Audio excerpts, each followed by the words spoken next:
শুনছস একটা কাহিনী কি আমার যখন দাদা বাইসা ছিল আমার দাদা থাকতে ভাই বিশ্বাস করবি না আমার দাদার একটা গোয়াল ঘর ছিল।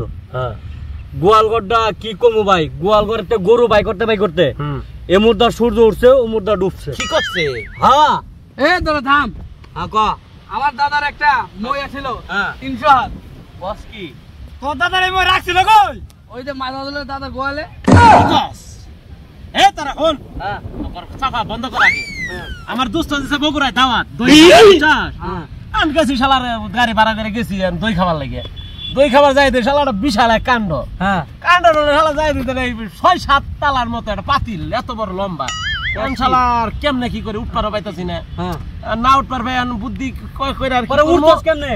এই যে শুয়েলের দাদার মই নিয়ে গেছি। কোয়াস কি হ্যাঁ শুয়েলের দাদার মই নিয়ে যায় ভাই উপরে উঠলাম।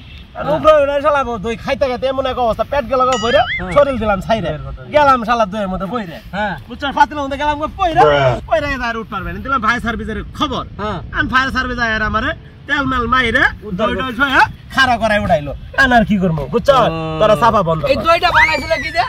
কে আমার দাদার গোয়াল ঘরে গরু আছিল না, ওই গরুর দুধ দিয়া। হায় হায় রে আমার তো মনেই ছিল না। হ্যাঁ